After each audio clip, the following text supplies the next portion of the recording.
Ассалаумағалейкум, армысыздар ағайын. Мына жаңа конституция жобасына байланысты мына 4 мәселеге мен айрықша тоқталайын деп отырмын. Біріншісі ол әрине тіл мәселесі.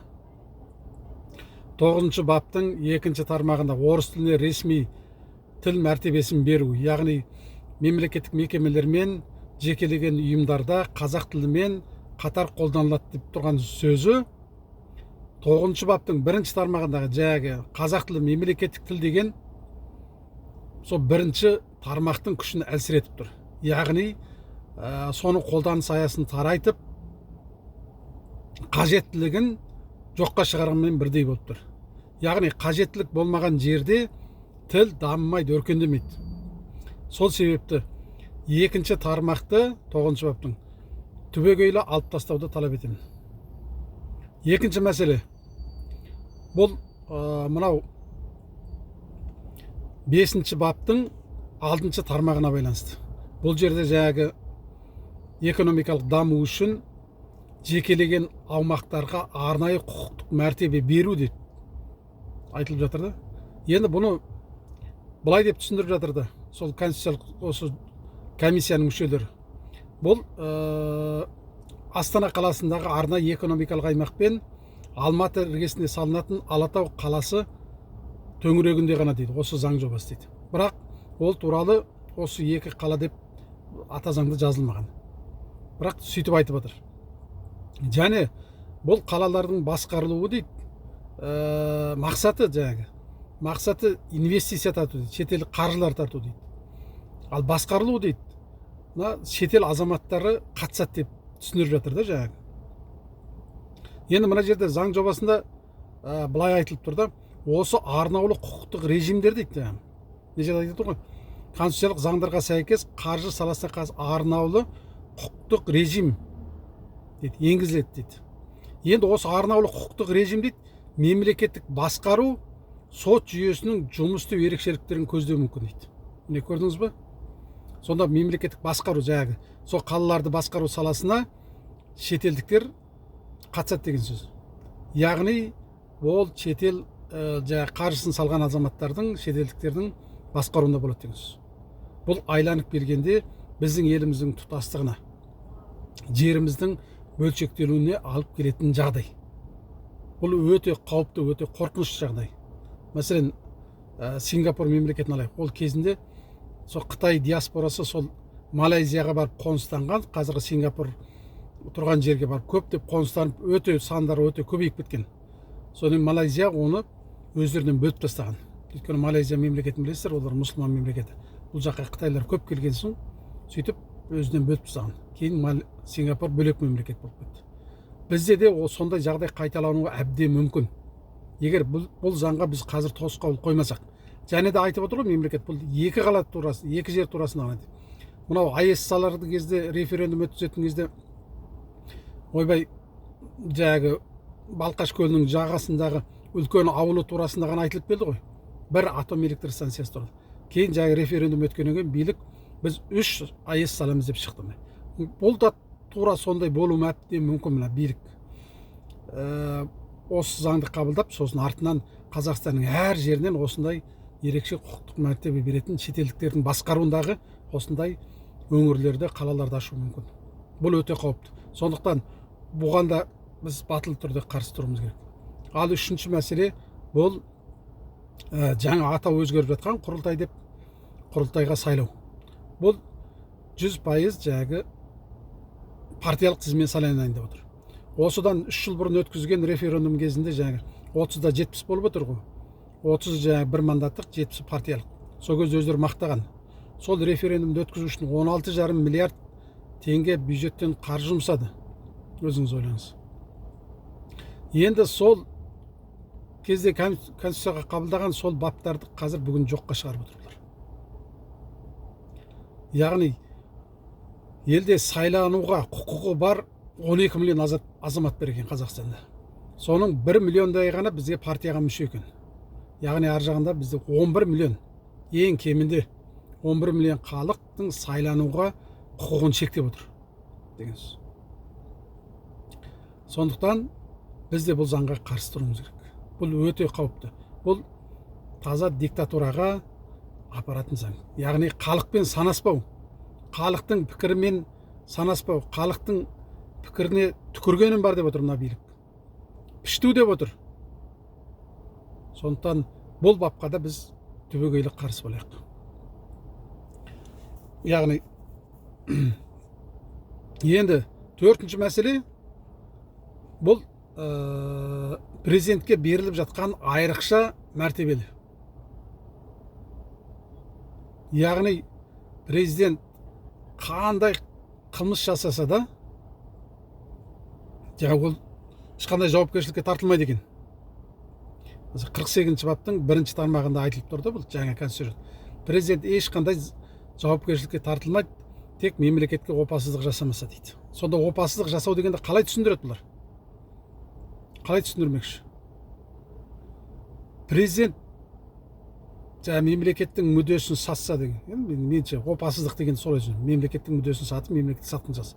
Ал президент сайланар кезде халыққа үйіп-төбіп уәде береді ғой, мен халықтың жағдайын жақсартам, жол салам, мектеп салам, сендерге тұрғын үй салып берем, мемлекеттің жағдайын көркейтем деп сөйтіп уәде береді. Бірақ президент болып алғаннан кейін ол уәделердің ешқайсысын орындамайды. Міне, осының өзі мемлекетке опасыздық деп есептеу керек. Ал жаңағы мақтап жатыр ғой, президент депутаттар сайырып толықпайлар. Президентке ешқандай өкілеттілік, артықшылық берілмеген, бірде-бір бапта ондай нәрсе жоқ деп отыр. Президенттің туыстары мемлекеттік қызметке, биліктің қызметіне жақындай алмайды дейді. Ал жарайды, президентке, отбасына, бала шағасына ондай билік болмаса да бизнесі дамып жатыр. Бизнестері мынау қазақ айтады, өрге басып емес. Бұлардікі ғарышқа кетіп жатыр да, ғарышқа. Ғарыштық жылдамдықпен, зымыранның жылдамдығымен ғарышқа. Президенттің, Тоқаевтың айтып отыр мен қазір. Тоқаевтың жақындары бизнес, оны жаңағы ақпарат құралдары айтып жатыр ғой, Азаттықта да көрсетіп жатыр. Міне. Осының өзі қылмыс емес пе? Мемлекеттік опасыздық емес пе? Ал енді Конституциялық комиссияның мүшелері осындай заң қабылдау арқылы президентті жаңағы мына 16-шы баптың 1-ші тармағындағы мәселе, барлық адамдар тең деген, заң алдында барлық, заң мен соттың алдында барлық адам тең деген, осы конституцияның өзіндегі осы баптың осы тармағына қайшы келіп отыр. Жоқ әлде президент, бұлардың ойынша президент адам емес пе жай? Періште болғаны ма? Ал періште болса, өзі адал адам болса, періште болса егер, періште. Тырнақ ішінде айтып отырмын мен. Періштедей таза адам болса, онда ондай адамға бұндай заңның керегі не?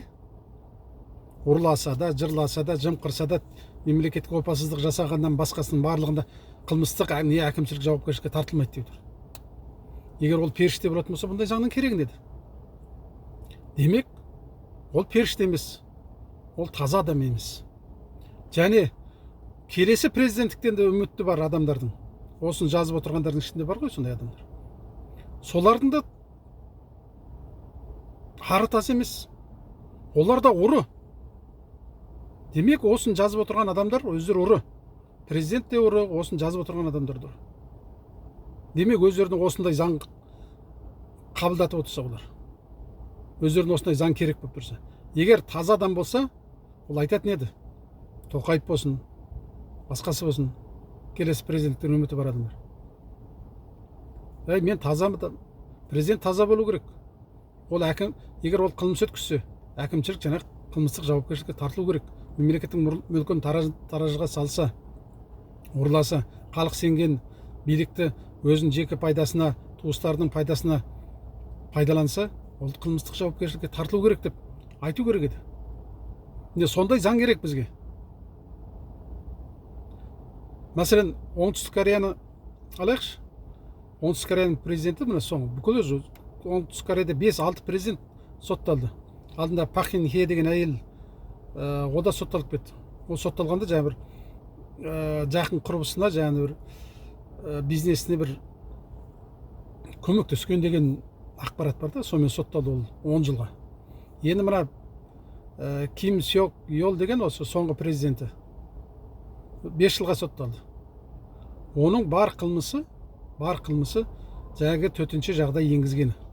Әйтпесе ол пара алып, болмаса мемлекетке басқалай опасыздық жасап бірдеңе істеген жоқ. Төтенше жағдай енгізді. Әскер кіргізіп жаңағы Астанаға. Сол үшін ол импичмент жарияланып 5 жылға сотталып отыр. Оның әйелі 5 айға сотталды. Жақында түрме жазасына кесілді. Оның бар кінәсі жаңағы біреуден әйелдер ұстайтын қол сумка бар ғой, соны сыйлық қалған екен. Міне сол үшін ол 5 айға сотталып отыр. Ақпарат құралдарынан іздесеңіздер анық көрініп тұр. Міне әділдік. Сол әділдіктің арқасында Оңтүстік Корея сондай дәрежеге жетіп, міне қазір дамыған елдің көшін бастап тұр. Ал біз қай жолмен кетіп баратырмыз? Біз ана қасында көршісі Солтүстік Кореяның жолымен кетіп баратырмыз. Бүкіл билікті бір адамның қолына шоғырландырып жатырмыз. Бүкіл жоғарғы сот болсын, бас прокуратура болсын, ұлттық қауіпсіздік комитетінің төрағасы болсын, ұлттық банктың төрағасы болсын, мемлекеттік қызмет қызметінің төрағасы болсын, қарулы күштердің бас қолбасшысы болсын. Барлығын тек қана президент ешкімнің келісімсіз ақ өзі тағайындайды. Бұрынғы конституцияда жазылған екен, енді парламенттің жаңағы депутаттардың келісімімен деген сөз бар. Қазір оның бәрін алып тастайды. Президент тікелей тағайындайды, тікелей алып тастайды. Міне көрдіңіз бе? Қаласа барлығын ұлттық құрылтайда таратады. Барлығын істейді. Не істеймін десе өзі біледі. Кісі өлтіремін дей ме? Ұрлық жасаймын дей ме? Бизнеспен жақындар айналыса ма? Онда да президентке ешқандай жауапкершілікке тартылмайды. Тек қана мемлекетке сатқындық жасамаса болды деген.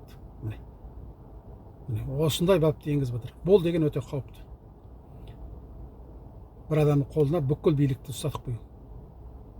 Сондықтан бұған да қарсы болуымыз керек, ағайын. Міне біз осы конституция жобасын мынандай жағдайдан кейін, мынандай баптардан кейін толық тоқтатуды талап етуіміз керек. 93 жылғы конституцияның негізінде жаңа конституция жасау керек. Сол негізінде. Қазір енді мақтанып отыр ғой бізде. Бұрынғы 95 жылғы конституцияда көптеген жаңағыдай кемшіліктер табылды деп Ерлан Қарин соны енді көріп жатыр екен.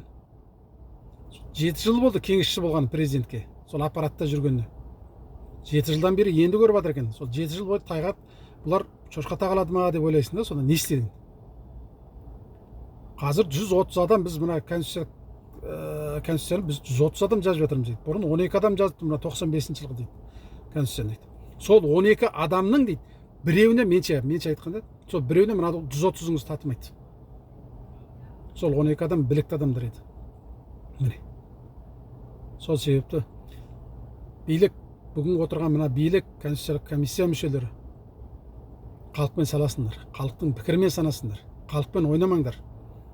Конституцияда жазылып тұрған мемлекеттік биліктің бастауы халық деп анық жазылып тұр. Сондықтан билік халықтың қолында екенін ұмытпаңдар. Халық қаласа қан түйесін сояды дейді ғой атам қазақ. Халықтың қалауы деген, халықтың қалауы, халықтың көтерілуі ол бір күн. Халық көтеріледі, егер халықтың талабымен санаспасаңдар. Қазақтың әсіресе тілін тұрмақ өзінде міне аяққа таптап бітіріңдер әбден. Шыдамның да шегі бар дейді ғой. Шыдамның да шегі болады. Ол шарды үрлей берсеңіз, бір күн жарылады ғой, шегіне жеткенде. Тура сондай болып тұр халықтың жағдайы. Сендер халықтың жағдайын емес, өздерінің биліктерінде қалай бөлісу туралы көбірек ойлап жатсыңдар да. Мына конституцияның жобасының барлығына қарап отырсақ, халықпен санаспай, өз білгендерін істеп жатсыңдар. Сондықтан мына жалпы халық ағайын қайтарым, осыны көріп отырған қазақ ағайындарға, елім, жерім деген азаматтарға қайтарым. Сіздер де осылай видео түсіріп, осы баптарға, конституцияға, мынандай мен сияқты ұзын емес, қысқа қана, мен осы конституциялық жобаға түбегейлі қарсымын деп видео мәлімдеме жасаңыздар. Осы 4 негізде. Қысқа видео мәлімдеме жіберіңіздер. Бүкіл ел көрсін. Мыңдап, 10 мыңдап, 100 мыңдап, миллиондап видеолар жіберейік. Осылай қарсылығымызды берейік. Әйтпесе қазір біз көшеге шықсақ ұстап кетеді ғой. Көптеген азаматтарды осы сөздер үшін, кейбір сөздер үшін ұстап жатыр. билікке мен ойлап отырмын, мына билікке 1,5 ай уақыт берейік, ораза өссін, күн біти жылсын. Осы 1,5 ай уақыттың ішінде билік осы айтқаннан қайтпай, осы күйінше еш нәрсе өзгертпей, осы күйінше қабылдайтын болса, қабылдаймыз десе, онда Наурыз мерекесінде барлығымыз Астанаға жиналайық. Барша елім, жерім дейтін азаматтарды мен осыған шақырамын. Біздің бірлігіміз, біздің күшіміз бірлікте, ағайын. Ел мен жердің иесі ол қазақ халқы, Қазақстанның халқы. Жарайды, Қазақстанда өзге ұлттарды да біз кемсітпейміз ғой, ешкімді кемсітпейміз. Бірақ қазақ халқының мүддесі басқалардың кемсітпейміз деп жүріп, қазақ халқының мүддесі аяққа тапталмауға тиіс. Ол мемлекетті құрушы ұлт қазақ халқы. Мемлекеттің иесі, ел мен жердің иесі, негізгі түп иесі. Қалған Қазақстан халқына біз ешқашан оларды дискриминация жасап, оларды төмендетіп, олардың тіліне, олардың бостандығына біз шектеу қоймаймыз. Олар да бізбен қатар өмір сүреді. Бірақ мемлекеттің заңына бағынуға бәріміз міндеттіміз. Бәріміз құрметтеуге міндеттіміз. Осы елдің көркеюі үшін, дамуы үшін, осы елдің болашағы үшін. Өйткені осы елде бәріміз жасайды екенбіз. Заңды құрметтеуіміз керек. Заң, тәртіп барлық адамға ортақ болу керек. Біреуге ерекше мәртебе берілмеу керек. Міне көрдіңіз бе, орыс тіліне осы ерекше мәртебе берген кесілінен қазақтың тілі теперіш көріп келіп жатыр. Тілі ғана емес, өзі де теперіш көріп жатыр соның кесірінен. Қазақтар дискриминацияға ұшырап жатыр. Өйткені бүкіл қазақ орыс тілін білуге міндетті емес қой. Өйткені ол мемлекеттік тіл емес. Соның кесірінен орыс тілін білмеген қазақтар, ана қазақ тілін білмейтін адамдардың алдында дискриминацияға ұшырап келіп жатыр. Даудың көбі содан туып жатыр. Ұлтараздық даудың көбі осы 2-9 баптың, қазір мына 2 тармағының кесірі, бұрынғы 7 баптың 2 тармағы. Соның кесірінен қаншама тіл дауы болды, қаншама адамдар кикілжіңдесті. Соның кесірінен тілдің жанашырлары сотталып жатыр, Мейірболат Мырзатайұлы сияқты азаматтарымыз. Тіл жанашырлар. Сондықтан мемлекет осы дау дамайдың, осы дискриминацияның алдын алу үшін мемлекет дұрыс заң қабылдау керек. Біз орыстың тілін жоқ қыл деп атқан жоқпыз. Бірақ мемлекеттік тілдің мәртебесін көтеріңдер. Соны қажеттілік деңгейге жеткізіңдер. Ол қажет болмаса, егер қажеттілік болмаса, тіл дамымайды. Қажеттілік тудыру керек. Әйтпесе 37 жыл болды ғой мемлекеттік тіліміз, мемлекеттік тіл деп жазылғаны. Ол тайға таңба басқандай жазылып тұр деп айтасың, Ерлан Қарин. Тайға таңба баспақ тұр ғой, тасқа қашап жазсаң да, ол қажеттілік болмаса, ол ешқашан дамымайды. Міне айтарым осы, ағайын. Осы менің осы сөзімді көптеп таратып жеткізіңіздер, барша ел азаматтар көрсін, халық көрсін. Билікке жетсін осы сөзім. Қолдау білдіріңіздер баршаңыз. Рахмет.